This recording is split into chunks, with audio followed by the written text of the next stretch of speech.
राम ही राजा बनेंगे।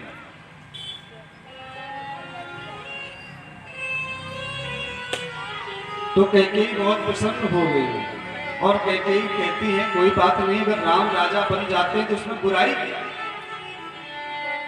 अरे राम राजा ही तो बनेंगे, वही तो राजा है। और मैं अपने राम से बहुत प्रेम करती हूं, मेरा जितना सुख है सब मेरे राम को मिलता है। मंथरा ने सोचा है मैं इनको क्या बताना चाहती हूं और ये समझ क्या रहे हैं। किसी भी समझदार व्यक्ति को कितना भी भड़काया जाए बुद्धि तो बदल जाती है। बोले अरे मैं ये कह रही हूं कि तुम और जो भरत हो तो तुम दोनों को यहाँ सेवा करनी पड़ेगी, और जब राम राजा बन जाएंगे तो कौशल्या जो है ये यहाँ की महारानी हो जाएंगी। फिर भी कोई अंतर नहीं पड़ा। फिर विचार करते करते बोल सोचती बात तो सही है, और अगर ऐसा हुआ तो मंथरा ने कहा कोई बात नहीं, मैं सब उपाय कर लूंगी, तुम बस इतना कह दो कि भरत को राजा बना लो। लेकिन भरत को राजा कैसे बनाएंगे?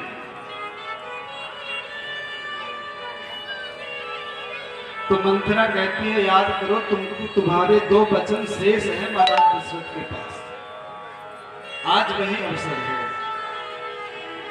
तुम उन दोनों वरदान में ये वरदान मांग लो कि राम और लक्ष्मण 14 वर्ष के लिए बन जाए, पहले वो बन चले जाए, और जो मेरा पुत्र राम है वो राजा बने।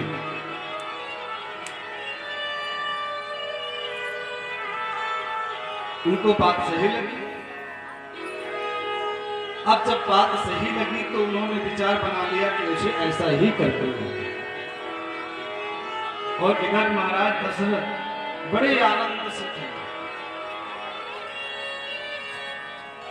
उन्होंने मंत्रियों से कहा कि देखो मेरा बुढ़ापा नजदीक आ रहा है, मेरे केस पकने लगे। कल बताया गया था ना कि जब बुढ़ापा आता है तो सबसे पहले बाल पकते हैं, लेकिन लोग बालों में कलर करवा लेते हैं, हेयर ड्राई लगवा के बाल काले करवा लेते हैं। महाराज दशरथ ने विचार किया कि मुझे ये राजपाट अपने पुत्र राम को दे देना चाहिए। अपने मंत्रियों से पूछा बताइए क्या मैं राम को राजा बना दूं? तो सबने कहा जी जरूर, राम जी को राजा बनाइए। तो दशरथ जी के मन में ये भाव आया कि लगता है जब तक मैं राजा था या हूं तो लगता है ये सब मुझे पसंद नहीं करते, इसलिए मैंने सिर्फ एक बार ही कहा और सबने सहमति दे दी कि नहीं आप राम जी को ही राजा बनाइए, अब आप पद को छोड़िए। ऐसा भाव दशरथ जी के मन में आया। तो उन्होंने कहा कि क्या आप खुश नहीं हैं? तो सबने कहा कि महाराज हम बहुत खुश हैं, लेकिन हमारे जो यशस्वी राजा हैं वो तो राजा राम ही है, इसलिए हम भी चाहते हैं कि वो राजा बने।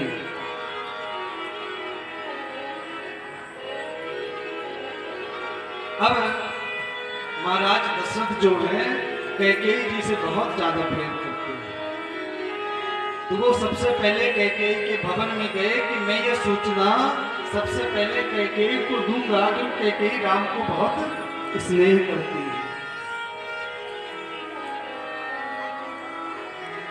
और ऐसा भी वर्णन है कि इसके पीछे की एक कथा है। जब भगवान राम छोटे थे तो एक बार आए और हाथ पीछे से आकर के कैकेयी जी की आंखों को दबा लिया। बोले पहचानो कौन? नहीं बोले ही नहीं। तो उसने कैकेयी ने कहा राम ये तो तुम्हारे ही अंगुलियां हैं, मैं जानती हूं तुम राम हो, मेरे सामने आओ। और भगवान सामने आ गए। भगवान राम को बाल्यावस्था में दुग्ध और चावल खाना बहुत अच्छा लगता, तो ऐसा वो खिला रही थी। उसी बीच जब पहला कौर ही खिलाने लगी तो भगवान ने हाथ पकड़ा। किसका? कैकेयी जी का। कैकेयी जी का हाथ पकड़ा, उनसे कहती है कि माँ आप मुझे कितना प्रेम करती हैं? बोले मैं बहुत प्रेम करती हूँ। बोले कितना? बोले बहुत, बता नहीं सकती। फिर भी कितना? इतना प्रेम करती हूँ बेटा कि अगर तेरी खुशी के लिए मुझे अपने जीवन को दांव में लगाना पड़े तो मैं लगा दूंगी। सच में? बोले हाँ माँ।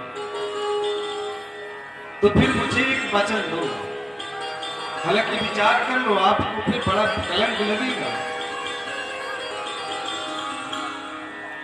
और यहां तक कि आप विधवा भी हो सकती है, ये बात संकेत रूप में कह दिया था। और जब इतना शब्द कैकेयी जी ने सुना तो बहुत दुखी हुई, पर भगवान के वचनों के कारण वह कही कि बेटा अगर तू उससे भी तुझको सुखी होता है, तुझको प्रसन्नता होती है, तुझे सुख मिलता है, तो मुझे वो भी दुख स्वीकार है।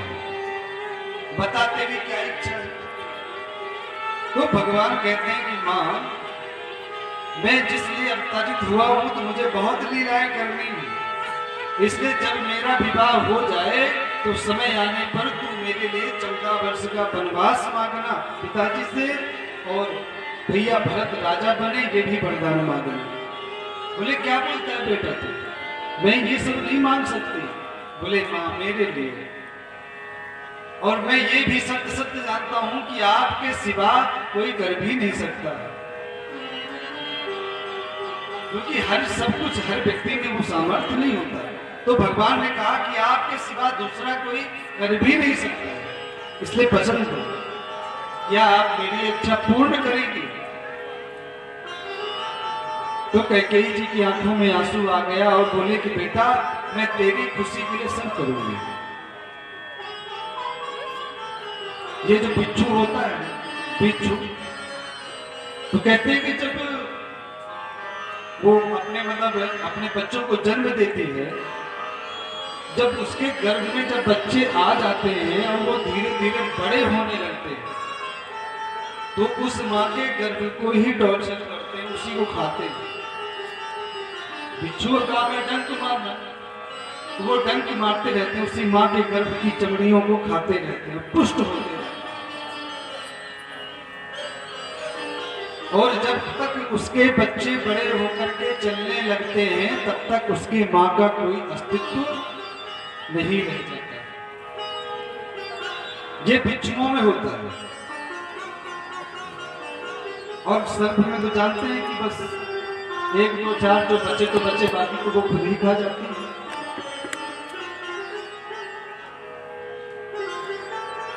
कैकेयी ने कहा कि बेटा मैं तेरे सुख के लिए मैं अपने जीवन को नष्ट कर दूंगी, पर तेरी जो इच्छा है वो पूर्ण करूंगी। ये संकल्प, ये बात हुई थी बीच में, आज वही अवसर है। और जब समय बदलता है तो व्यक्ति की सोच, रहन सहन सब पे अंतर आ जाता है। दशरथ जी पहुंचे भवन में, कैकेयी कहाँ हो? अरे मैं तुमको बड़ी सुखद सूचना सुनाना चाहता हूँ रानी, जरा बाहर तो आओ। उनके सभी भवनों में देखा, कहीं दिखाई पड़ी नहीं, तो फिर जाकर के कहाँ पहुंचे? कोप भवन, क्योंकि उनको ये था कि अगर यहाँ कहीं नहीं है तो कोप भवन में ही होंगी। कोप भवन में बैठी थी। बोले देवी क्या आज कोप भवन में आने का कारण क्या है? तो कैकेयी जी कुछ बोले नहीं, अपने वस्त्रों को, अपने कंगन को, केस को खुला करती थी, अपने आभूषणों को उतार उतार के रख रही थी, और क्रोध आवेश में कहती है कि मुझे आपसे कोई बात करनी नहीं है, और अगर आप चाहते हैं कि मैं खुश रहूं तो मेरी खुशी के लिए आपको वो 2 वरदान पूर्ण करने होंगे जो मेरे शेष थे। बोले क्या है बताओ? वरदान की तुम बात करो किनारे, फिर कभी मांगना, लेकिन अभी तुम जो कुछ चाहती हो तो तुम बताओ, मैं उसको पूर्ण करूंगा।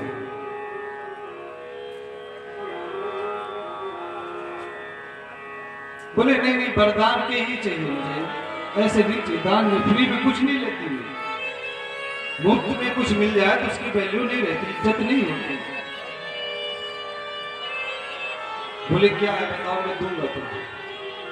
बोले पहला वरदान ये है कि आप अपने लाडले पुत्र राम को 14 वर्ष का वनवास दे दो।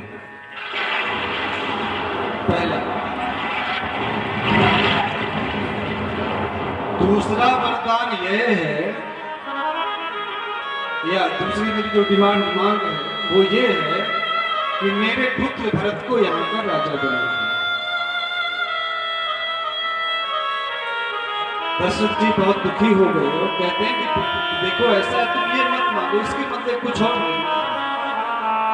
बहुत मनाते नहीं माने।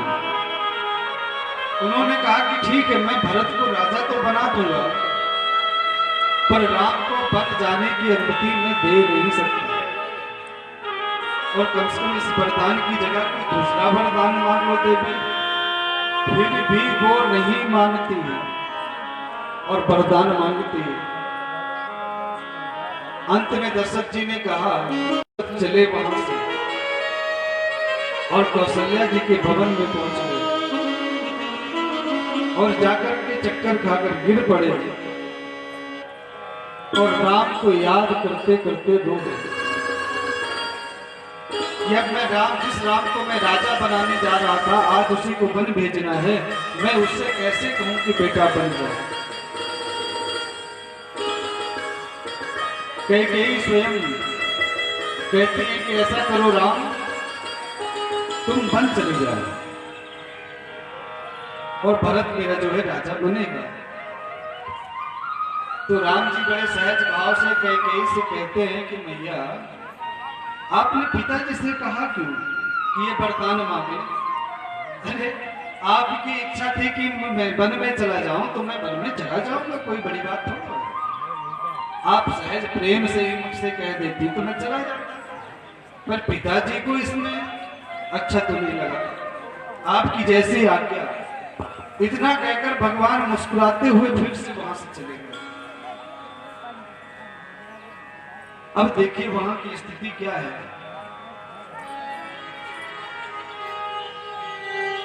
दशरथ जी कहते हैं ऐसा है कि राम को वन जाना है। जैसे ही लखनलाल जी को ये बात पता चली तो उन्होंने भी कहा कि भैया मैं रुक नहीं सकता, मैं भी वन जाऊंगा।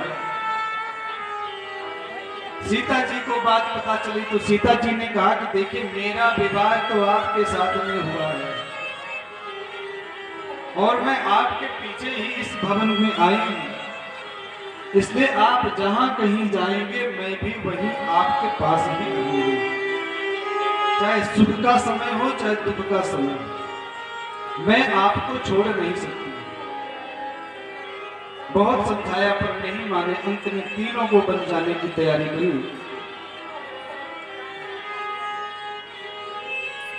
महर्षि वशिष्ठ सहित जितने भी थे सब बहुत दुखी हैं। सुमंत जी की आंखों में आंसू है। मंथरा स्वयं गिरुआ वस्त्र साड़ी लेकर के आती है और कहती है लो कैकेयी, लो अपनी बहू को प्रदान कर दो, ये पहन करके वन को जाए। सीता जी कभी साड़ी अपने से पहनती नहीं थी, उनकी जो सेविकाएं हैं उनको श्रृंगार किया कराती। तो कैकेयी ने कहा कि अगर तुमसे पहनना नहीं आता हो तो मैं पहना दूंगी। तो वशिष्ठ जी की आंखों में आंसू आ गया। बोले अभागिन, तुझे लज्जा नहीं आती कि अपने बहू को, पुत्र वधू को तू ऐसे वस्त्रों को पहना रही है? भगवान राम ने दान पुण्य आदि किए जो उनके पास में थे और भगवा वस्त्र धारण करके सन्यासी का रूप धारण करके चल पड़ते हैं। अयोध्या वासी भी चले तमसा नदी किनारे, सबको छोड़कर भगवान शृंगवेरपुर की ओर चले गए। निषाद राजगुरु से मुलाकात हुई।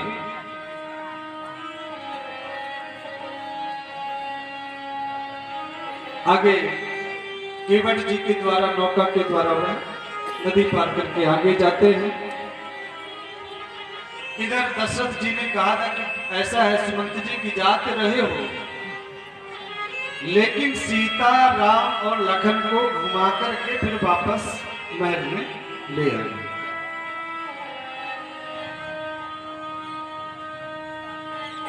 इधर ये लौट रहे हैं, उधर भगवान निषाद राजगुरु के साथ भरद्वाज मुनि के आश्रम में, और राम जी प्रयागराज भरद्वाज मुनि के आश्रम में पधारे हैं, और फिर उनके आदेशानुसार चित्रकूट में आकर के निवास करने लगेंगे। इधर जब लौटे तो यहाँ की दशा क्या है, जैसे ही राम जी ने, जब से दशरथ जी ने सुना कि मेरे राम तो लौटे नहीं हैं, मेरे राम लौटे नहीं, तो राम राम कहीं राम कहीं, राम राम कहीं राम, तनु हरि तनु परिहरि रघुवर बिरहो, राम गयो सुरधाम। राम राम राम राम राम राम राम राम राम यही रटते रहते थे। महाराज दशरथ जी बहुत दुखी हैं, और जब देखा कि सुमंत जी रोते हुए अकेले ही आए हैं, तो पूछे क्या हुआ मेरे पुत्र वधू सीता, मेरे राम और मेरा लखन ये क्यों नहीं दिखाई दे रहे। उन्होंने रोते हुए कहा प्रभु मैंने बहुत मनाया पर मैं उनको ला नहीं सका।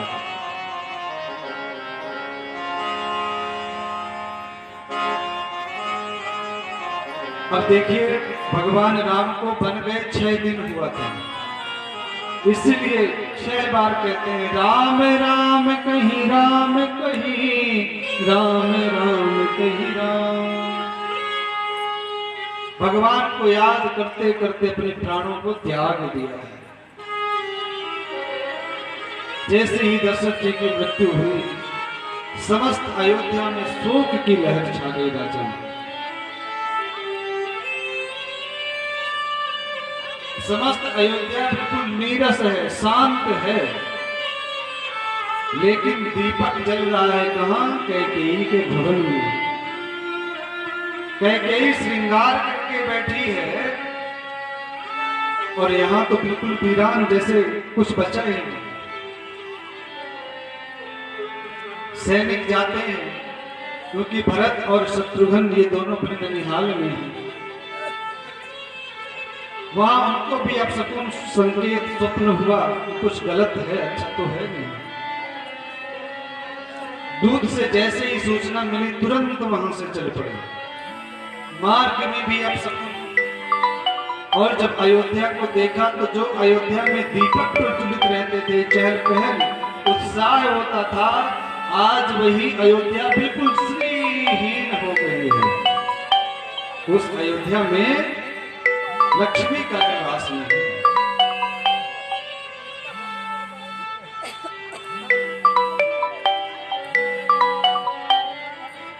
जिधर भी भरत जी देखते हैं वो सब सर झुकाए बैठे हैं। सरयू मैया का जो जल है वो बिल्कुल शांत हो गया है।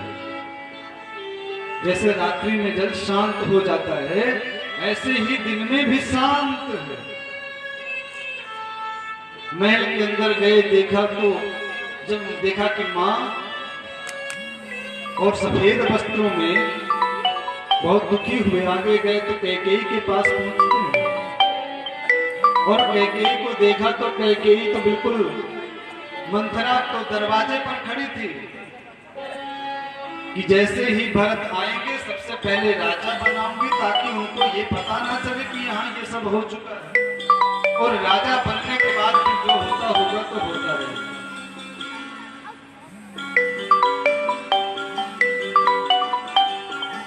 अब कहते हैं ना कि कोई व्यक्ति अगर बढ़कर के हमसे हित करने लगे, अपनापन दिखाने लगे, तो इसका तात्पर्य यह हुआ कि वो हमसे कुछ चाहता है। जो कभी प्रेम से बोलता नहीं था, हमारी ओर देखता नहीं था, आज अचानक वो हमारे पर इतना बदलाव कैसे ले लिया? जरूर कुछ न कुछ उसका स्वार्थ छिपा है। भरत जी को लगा कि जो मंत्रा कभी ठीक है सामान्य व्यवहार तो था, पर आज इतना ज्यादा सम्मान। और जब अंदर जाकर के देखा, बोले यार बेटा तुझे राजा बनाना? बोले मैं राजा नहीं, राजा तो मेरे भैया राम है। मैं भैया को बुला करके लाता हूं, आप उन्हीं का राज्याभिषेक करो। कैकेयी बोली भरत तेरा भैया राम राजा नहीं बन सकते। क्यों? बोले नहीं बन सकते, बस तुम बैठो, मैं तुम्हारा टीका करूं, मुहूर्त बीता जाएगा। मैं बिल्कुल ऐसा नहीं कर सकता। और जैसे ही उस भवन से बाहर गए, सौमित्रा और मैया कौशल्या को देखा है तो उनकी जब सफेद वस्त्रों में देखा तो रोने लगे। भरत जी ने कहा मां ये सब क्या है ये? और आपका स्वरूप और पिताजी की मृत्यु, भैया राम, ये सब कहां है? उन्होंने जब सब बात बताई तो भरत जी ने रोते हुए कहा मैया आप सत्य मानना, मैं बिल्कुल नहीं चाहता था कि भैया को बन जाना पड़े और मेरे पिता की मृत्यु हो। मैं बिल्कुल नहीं चाहता था। मैं बहुत अभागी हूं जो मैं उस मां के गर्भ से जन्म लिया, मुझे तो जन्म से पहले ही मर जाना था।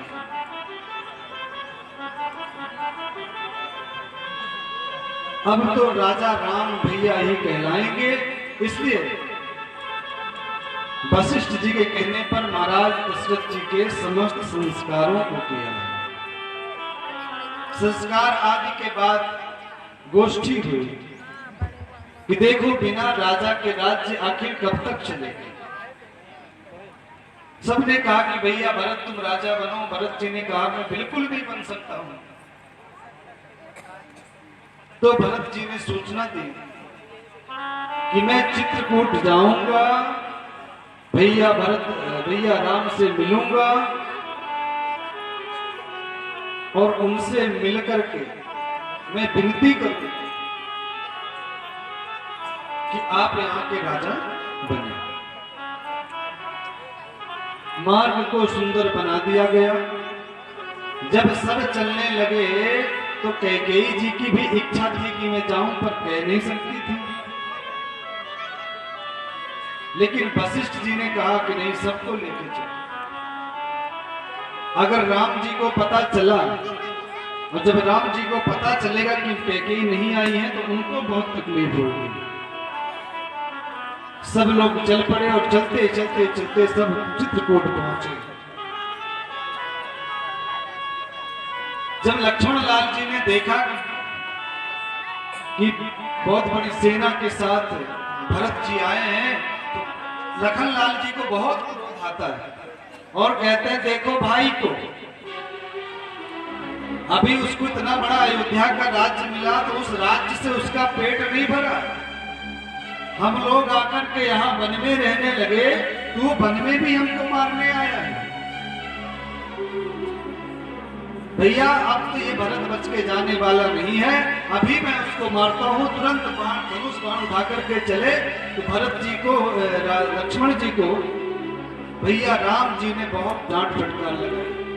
बोले राम भरत, क्रोध आवेश में आकर कभी कोई गलत निर्णय मत लेना, क्योंकि फिर पछताए होत का जब चिड़िया चुग गई खेत।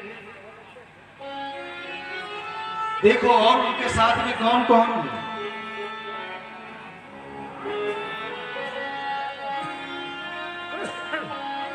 और यही समझा ही रहे थे कि तभी एक दूत आया। इसका दूत भरत जी का पता करते करते प्रभु मैं अयोध्या से आया हुआ, चरणों में प्रणाम किया। बोले महाराज राजा भरत, कुंवर भरत जी के साथ में आया हूं और वो आपके पास आने की अनुमति चाहते हैं। उनके साथ में गुरुदेव आए हैं, तीनों माताएं आपकी हैं और माता जानकी के पिताश्री माता जनक जी भी आ रहे हैं, ऐसी सूचना है। जब ये बात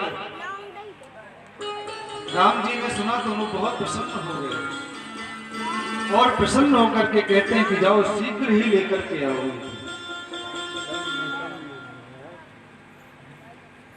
वहां से चले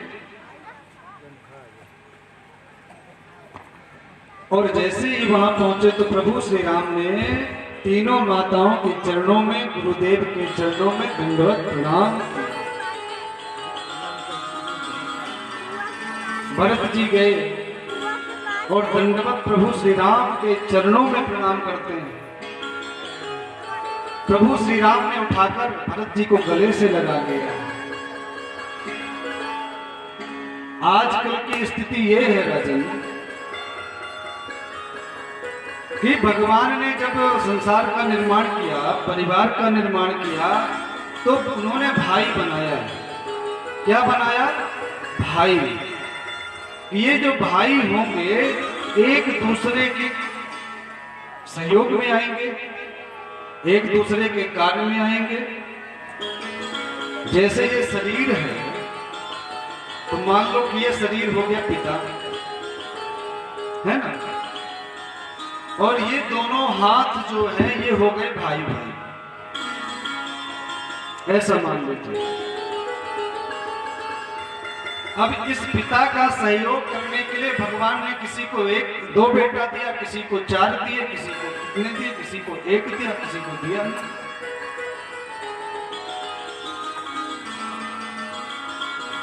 लेकिन जब वही भाई बड़े हो जाते हैं तो एक एक पैसे के लिए विवाद करने लगते हैं। और भगवान जब देखते हैं कि मैंने तो तुमको साथ रहने के लिए भेजा था और तुम तो पैसे रुपए धन के लोभ में एक दूसरे को मारने को तैयार हो, तो भगवान को बहुत तकलीफ होती है। इतनी तकलीफ होती है भगवान को, कितनी तकलीफ एक पिता को होती है जब उनके पुत्र आपस में लड़ते हैं, तब पिता को बहुत तकलीफ है। लेकिन संसार है, किसी को समझाना व्यर्थ है। ना समझ व्यक्ति को समझाया जा सकता है, लेकिन जो समझदार है उसको समझाना बड़ा कठिन है, बहुत ज्यादा। कहते हैं कि एक बार एक गांव में, जैसे आपका ग्राम बाउंड्री है, ऐसे ही बाउंड्री गांव में एक संत जी आए।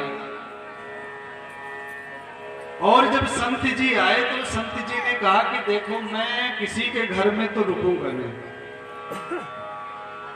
कोई एकांत स्थान हो तो मैं वहां रुक जाऊं। तो जैसे कि यहां से कुछ दूर में मान लीजिए कछार ही स्थान है ना, तो गांव वालों ने कहा कि महाराज आप कछार में जाकर रुक जाओ, बाकी आपकी भोजन व्यवस्था हम सब कर ही देंगे, परेशान न होइए। पर महाराज एक समस्या है। बोले क्या? बोले वहां पर एक सर्प रहता है, बड़ा विषैला सर्प है, और वो उस क्षेत्र में ही रहता है। वैसे किसी को नुकसान पहुंचाता तो नहीं है, पर जो गलत भावना से पहुंच जाता है या सरल नहीं है, उसको तो वो काट ही देता है, छोड़ता नहीं है। और ऐसे पता नहीं कितने लोग गए, बच के लौटे नहीं। अब वो दरवाजे पे बैठा रहता है। बोले अच्छा, बोले कोई बात नहीं, मैं उस सर्प को समझा दूंगा तो वो आज से नहीं काटेगा, किसी को परेशान नहीं करेगा। तो गांव वाले हंसने लगे, अच्छा सर्प को समझा दोगे महाराज, कोई बात नहीं। अब संत जैसे ही गए तो वो सर्प स्वभाव बस दौड़ा फनफना के बोले सावधान वहीं रुकना, तूने जो गलती की है, जिस गलती की वजह से तू सर्प बना है, फिर से तू सर्प बनने की तैयारी कर रहा है, तो काटना नहीं आज से किसी को। बोले महाराज मेरा तो स्वभाव है, जो मुझे छेड़ेगा मैं उसको छोड़ता नहीं। मैं किसी को छेड़ता नहीं, और जो मुझे छेड़ता है उसको मैं छोड़ता नहीं। बोले ठीक है कुछ भी हो, पर तू आज से अकारण किसी को काटेगा नहीं, और अनावश्यक रूप से तू डरेगा भी नहीं, डराना भी नहीं किसी को कि दो चार लोग आके बैठे तो आके तू वहीं आके खड़ा हो जा। बोले ठीक है महाराज, आपने कह दिया तो मैं आज से बिल्कुल ऐसा नहीं करूंगा।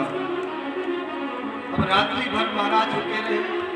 गांव वाले तो सोच रहे थे कि महाराज तो बस हो गया, महाराज जी का काम तो हो गया होगा, कोई बचा ही नहीं। सुबह जब सबने देखा तो महाराज सुरक्षित बैठे थे। बोले महाराज क्या बड़ा चमत्कार हो गया। बोले हाँ, मैंने समझा दिया, वो मान गया, और उसने वचन दिया है कि मैं आज से किसी को काटूंगा नहीं। संत जी ऐसा कह करके चले गए, और संत जी के जाने के बाद जिनके परिवार वालों को सर्प ने काटा था, उन्होंने कहा कि अब अच्छा मौका मिला है, वो किसी को काटेगा नहीं, डराएगा नहीं, इसलिए अब उसको हम छोड़ने वाले नहीं। सब लाठी डंडा लेकर के पहुंचे। वो सर बैठा था, अब वो सामने बैठा है शांत, क्रोध भी नहीं करूंगा, किसी को काटूंगा भी नहीं। तो लोगों ने कोई डंडा से मारे, कोई कुछ भी मारे, वो कुछ न करे। यहाँ तक कि लोग पकड़ लेते ऐसे ऐसे घुमा के, कोई इस पेड़ में मारे, कोई उस पेड़ में मारे। वो बिल्कुल मृत अवस्था में हो गया। बहुत समय बाद संत जी का फिर से निकलना हुआ उसी रास्ते से। तो उन्होंने विचार किया कि मैं जाकर उसी आश्रम में रुकूंगा और अपने शिष्य से मिलूंगा कि मेरा शिष्य है कैसा। अब गए तो उसका एक नाम रखा था, तो बोले बेटा जरा बाहर आओ। कहा हो, मैं काफी दिन बाद तुमसे मिलने के लिए आया हूं। काफी देर आवाज दी पर वो निकला नहीं। सोचा कहीं होगा शायद। अब वो स्वतः ही ढूंढने लगे उस सर्प को।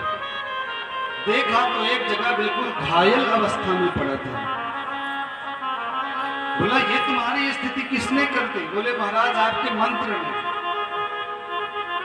आपने जो मंत्र दिया था उस मंत्र के कारण मेरी ये स्थिति बनी, नहीं तो यहां तक तो कोई आता ही नहीं था। बोले बेटा मैंने तुमको मना किया था, पर तुमको कोई सताए तो डरा तो सकते हो, ज्यादा नहीं तुम फुफकार ही सकते थे। कम से कम अपने प्राणों की रक्षा के लिए क्रोध कर सकते थे। तो तात्पर्य है कि आपको क्रोध नहीं करना है किसी को भी, लेकिन अगर कोई हमें सताता है तो उसको भी डराना जरूरी है, अन्यथा वो आपको छोड़ने वाला नहीं। तो संत ने क्या कहा था कि वो सर्प था इसलिए समझ गया, मानव होता तो मैं भी समझा नहीं पाता, है ना। तो इसी प्रकार से ना समझ तो समझ सकता है, पर समझदार व्यक्ति को समझाना बहुत कठिन होता है। प्रेम से बोले राधे राधे, जय सिया राम। काफी देर तक बातें होती रही सब तरह की। प्रभु श्री राम को जब पता चला कि मेरे पिताजी नहीं रहे, तो वन में जो भी सामग्री थी उसी से मां मंदाकिनी तट पर गए और जाकर के पिंड दान आदि कार्य को संपन्न किया। और इनको संपन्न करने के बाद सबको याद करके बहुत रोए। फिर वही राजपाट वाली बात आई। तो यहाँ पर राजपाट का जो वैभव है वह एक फुटबॉल की भांति इधर से उधर, उधर से इधर जा रहा है, कोई भी स्वीकार नहीं कर रहा है। यहाँ परिवार में चाहता है व्यक्ति कि सब अपना छोड़ के यहाँ से चला जाए, मुझे सब दे दे, पर उसको ना मिले। यहाँ उस संपत्ति को चाहते हैं भैया तुम ले लो, वो कहता है नहीं भैया तुम ही रखो। भगवान ने कहा देखो भरत, पिताजी ने बहुत अच्छा किया है, और अपने जीते जी, भाई जो समझदार माता पिता होते हैं वो जीते जी अपने बच्चों को बांट देते हैं। भैया इतना तुम्हारा हिस्सा, इतना तुम्हारा हिस्सा, इतना तुम्हारा हिस्सा, इतना तुम्हारा। अब ये तुम्हारा प्रेम है कि आपस में रहो, साथ में मिलजुल कर, अच्छी बात है, पर मेरे बाद तुम लोग लड़ना नहीं। हर समझदार माता पिता ऐसा करते हैं। और रही बात बंटवारे की, तो बंटवारा तो उसी दिन होता है जिस दिन एक भाई के बाद दूसरे भाई का जन्म हो जाता है। जब तक एक पिता के एक ही बेटा है तो बाजार से पिताजी जो भी लाते हैं एक बेटे के लिए लाते हैं, और जिस दिन से दूसरा बेटा हुआ तो वो सामान फिर डबल डबल लाना शुरू करेंगे, एक तेरे लिए एक उसके लिए। अगर एक ही है तो बेटा आधा तू खा लेना, आधा इसको दे देंगे। उसी दिन से ये डिवाइडेड होने लगता है। तो पिताजी ने बहुत अच्छा किया, अपने सामने ये सब कुछ कर दिया, इसलिए अब दुखी होने की बात नहीं है। और देखो राजा बड़ा होता है, अयोध्या की सीमा तो थोड़ी है, मुझे बन का राजा बना दिया, बन तो बहुत बड़ा है। तो जिस हिसाब से मैं बड़ा भाई हूं तो मुझे बड़ा राज्य मिला है, और तुम छोटे हो, तुमको अयोध्या मिल गई, कोई बात नहीं, खुश रहो। बहुत सुंदर प्रसंग है। बोले भैया इसका मतलब कि कुछ भी हो जाए आप अयोध्या वापस नहीं चलेंगे। मैं ये समझ गया, लेकिन एक बात कहता हूं कि 14 वर्ष तक आपको वन में रहने के लिए भेजा गया है।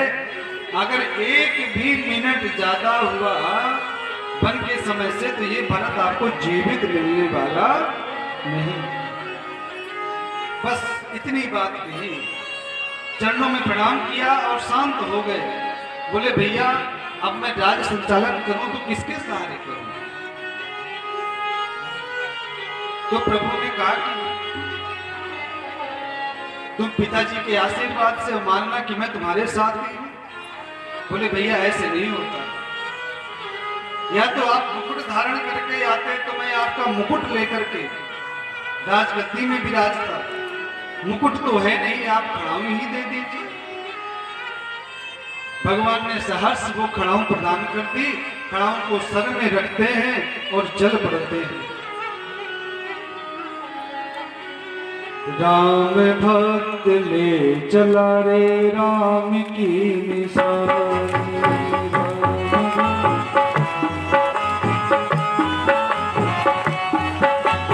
राम भक्त ले चला रे राम की निशानी। राम भक्त ले चला रे राम की निशानी। शीश पे खड़ा हूं, शीश पे खड़ा अखियों में पानी। राम भक्त ले चला रे राम की निशानी। राम भक्त ले चला रे राम की निशानी।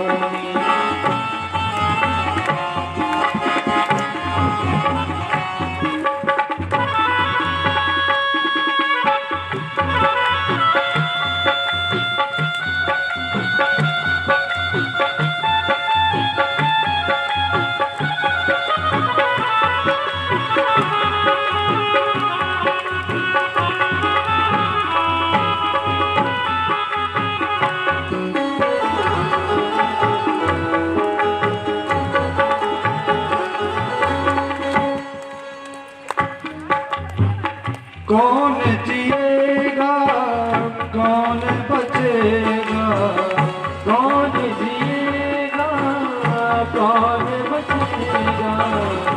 कौन रहेगा कौन रहेगा, कौन रहेगा कौन रहेगा। कब होगी फिर से मुसलमानी।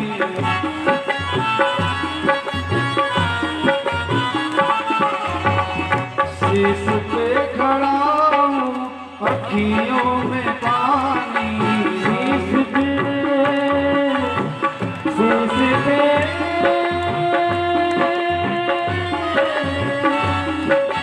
शीश पे खड़ा शीश पे खड़ा राम भक्त ले चला रे राम की निशानी। राम भक्त ले चला रे राम की निशानी।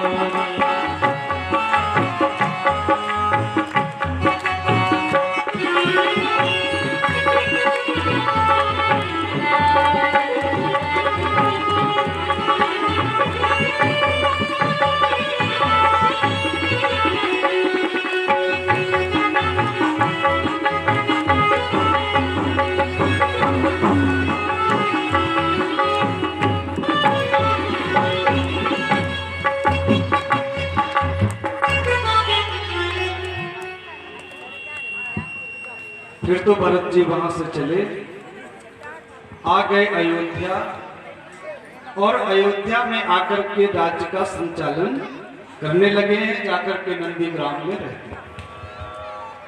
हे राजन, इसी बीच शूर्पणखा आई, उसके बाद रावण आया और सीता जी को हर के ले गया। फिर तो राम और रावण का युद्ध हुआ, और जैसे ही 14 वर्ष पूर्ण होना था कि भगवान राम लौट पड़े। हनुमान जी जाते हैं और जाकर के सूचित करते हैं कि हे भरत जी,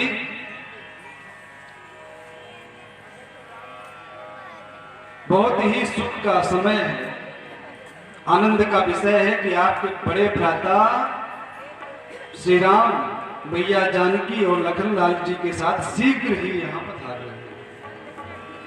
जैसे ही पता चला राम जी आ रहे हैं तो बहुत सुंदर स्वागत हुआ, और वहां पर उनको राजा बना दिया गया, और सुंदर ये कथा पूर्ण होती है। वैसे तो कथा बहुत बड़ी है, चाहे तो 4 शब्द में सुना दीजिए, पर चूंकि अब भगवान का जन्म भी करना है,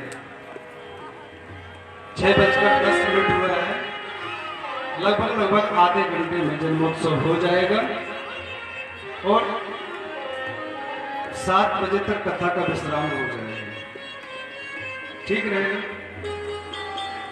क्योंकि इससे पहले कर भी नहीं सकते, क्योंकि अब हमने आज सोचा था कि आज हम 2 बजे बैठ जाएंगे, 2 बजे हम बैठ भी गए थे, लेकिन कथा शुरू कितने बजे हुई? 3 तो नहीं, पर 2:45 तक भी शुरू हो गई, पर वो 3 गया नहीं। ये 3 हो, ये 2:45 हो, पर 3 था। अब 3 तो हमारे राम, लखन और जानकी जी ने। आइए एक भजन का आनंद लेते हैं, फिर कथा की ओर चलते हैं। तेरी मर्जी का मैं हूँ गुलाम, मेरे अलग मेरे अलग राम।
बढ़ा कर अपना संभालो इंतजार, अपना संभालो इंतजार, मेरे अलबेले राम मेरे अलबेले हो गुलाम, मेरे अलबेले हो मेरे अलबेले राम मेरे अलबेले राम, हो मेरे अलबेले राम मेरे अलबेले राम, मेरे परजी का हो मेरे परजी का हो मेरे परजी का मैं हो गुलाम, ताली से बजाते हो। हो गुलाम, मेरे अलबेले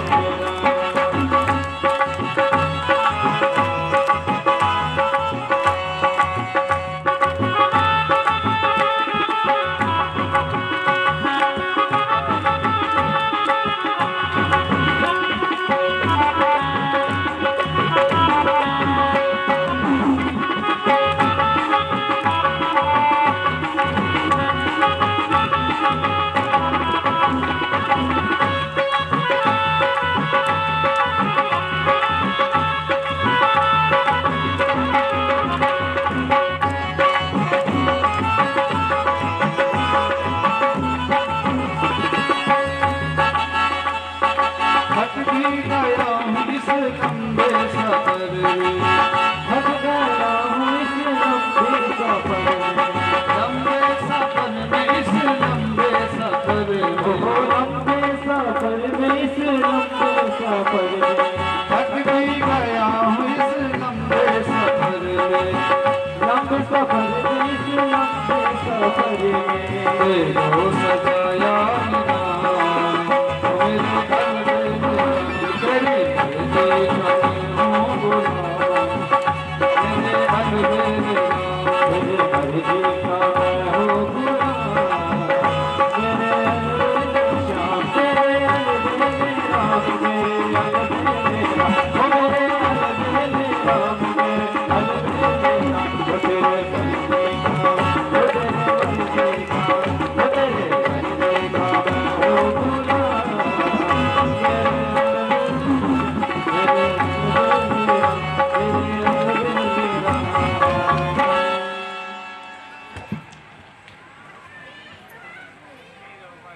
बोलिए राजा रामचंद्र भगवान की जय, श्री हनुमंत लाल की जय, श्री बागेश्वर बालाजी सरकार की जय, पूज्य श्री गोसाई बाबा की जय।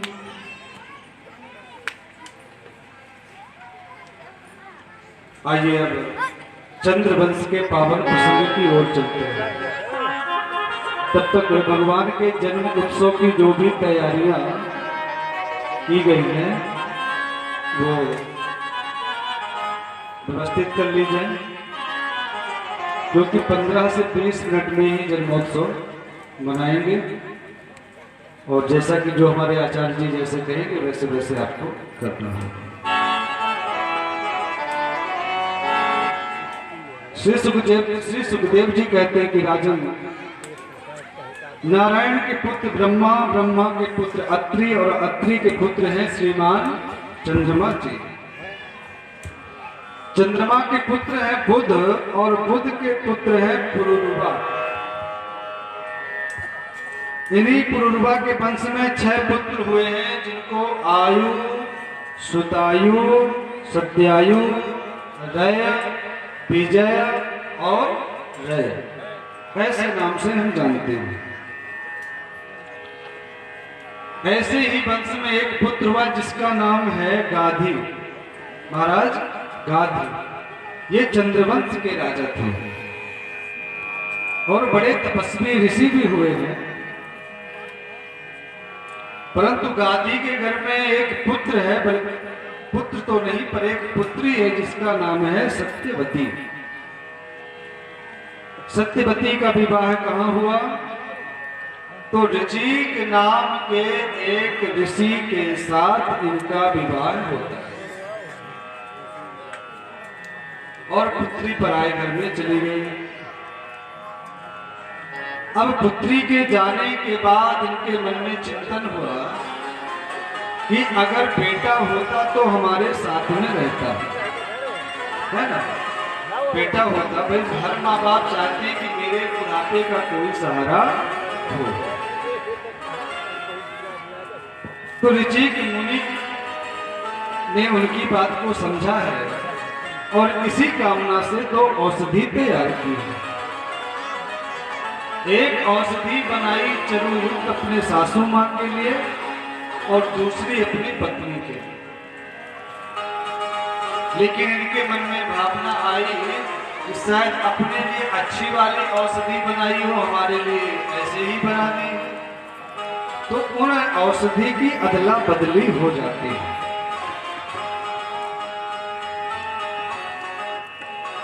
तो जब अदला बदली हो गई, जो पुत्र सासू जी के होना था, जिस क्रम से वो औषधि का निर्माण हुआ था, तो पुत्र बदल गए। इसलिए सासू जी के जो पुत्र हुआ वो क्षत्रिय होने पर भी ब्राह्मण हैं, जिनका नाम हो गया विश्वामित्र जी। और ऋषिक मुनि के यहाँ जो पुत्र हुआ उसका नाम है महर्षि जमदग्नि। महर्षि जमदग्नि के चरणों में प्रणाम करते हैं। उनकी पत्नी का नाम है रेणुका, जिन्होंने 4 पुत्रों को जन्म दिया है और उन 4 पुत्रों में सबसे छोटे हैं परशुराम जी। फिर तो आप सब जानते हैं कि उन्होंने कैसे सनातन धर्म और ब्राह्मणों की रक्षा के लिए कैसे संघर्ष किया था। शर्मिष्ठा और देवयानी की सुंदर कथा आती है। राजा ययाति जो है, इनको लगा कि सुख जितना मिले उतना कम है।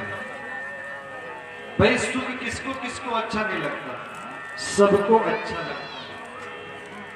और उनके में मन में ये भावना आई कि शरीर हमारा ढलता जा रहा है और एक ना एक दिन ये राजपाट सब मेरे से चला जाएगा। तो राजा ययाति के जो बेटा पूर्व हुए, पिता के कहने पर अपनी युवावस्था उनको दे दी। लेकिन सुख भोगने के बाद भी उनको लगा कि देखो, जितना सुख भोगो उतना ही कम लगता है और दुख जितना कम भोगो उतना ही ज्यादा लगता है। विचार करने के बाद उन्होंने अपनी अवस्था वापस ले ली और युवावस्था उनको प्रदान कर दी।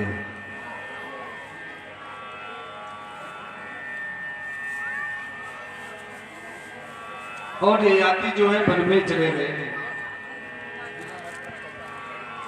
सतत्र निर्मक्त समस्त संग आत्मानुभूत्या व्युत्तत्रिलिंग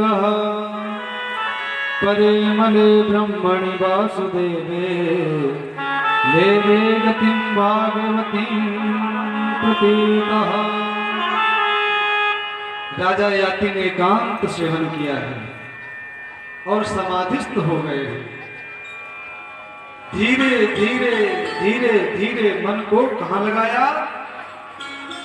कृष्णम वंदे जगत गुरु। भगवान नारायण को प्रणाम किया और उनके चरणों में प्रणाम किया। श्री सुखदेव जी कहते हैं कि राजन, ययाति की जो सबसे छोटे पुत्र पुरु है ना, इनका वंश बड़ा अद्भुत है। इन्हीं पुरु महाराज के वंश में आगे दुष्यंत हुए, जो कि करुणा के सागर हैं, दुष्यंत महाराज। और इनकी पत्नी शकुंतला ने परम पवित्र बालक को जन्म दिया। इन्हीं का नाम भरत है। देखिए, भरत तो 3 हुए, महाराज भरत, शकुंतला नंदन भरत और जड़ भरत।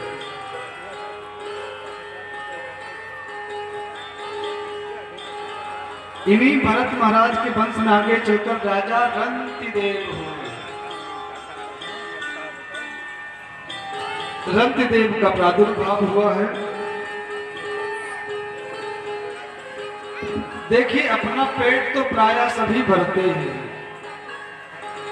कुकर सूकर से लेकर मनुष्य तक अपना पेट तो भर ही लेता है। तो राजा रंतिदेव ऐसे हैं कि उनके जैसा राजा अभी चंद्रवंश में कोई हुआ नहीं। पूर्व राजाओं ने जो पाप किया था उसके परिणाम स्वरूप अकाल पड़ता है। रंतिदेव ने अपने समस्त खजानों को प्रजा में बांटा और जो राजकोष था उससे 12 वर्ष तक सब लोगों का जीवन बीतता रहा। लेकिन भैया जब तक परमात्मा की कृपा न हो तो आखिर कितने दिन आप जमा की गई संपत्ति से खा सकते हैं। चाहे थोड़ा भी आए पर झरने से तो जल निकलना ही चाहिए, सूखना नहीं चाहिए। अब राजकोष खाली हो गया राजन।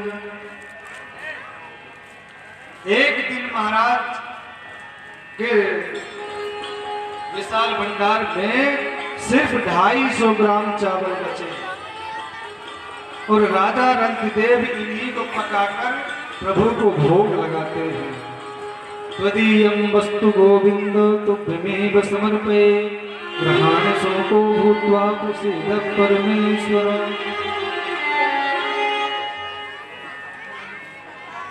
जब इतना लगाया तो उसी बीच कहते हैं कि एक चांडाल अपने 5 कुत्तों के साथ राजा रंतिदेव के सामने आता है और उस चांडाल ने बोला कि राजन मैं भी आपके प्रजाज्य का निवासी हूं, मैं बहुत दुखी हूं, भूखा प्यासा हूं, आप मुझे ये जल प्रदान कर दीजिए, भूख लगी।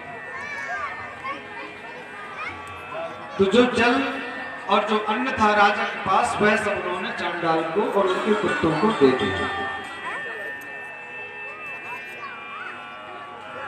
जब रंतिदेव ने देखा कि ये कुत्ते और ये चांडाल भूख से तड़प रहे हैं, प्यास तड़प रहे हैं, तो उनको प्रसाद लेता हुआ देखकर राजा रंतिदेव की आंखों से आंसू झर उठे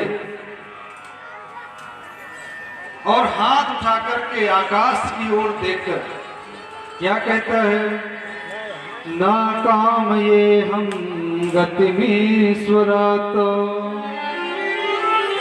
परामष्टर्दियुक्ता पुनर्भवं वा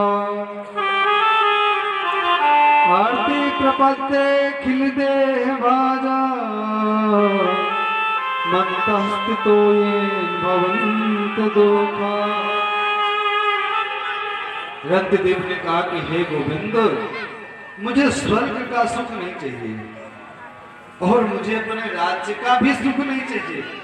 मैं सिर्फ आपसे ये विनती करता हूं कि मेरी प्रजा में जितने जीव प्राणी मनुष्य हैं सब सुखी हो जाएं।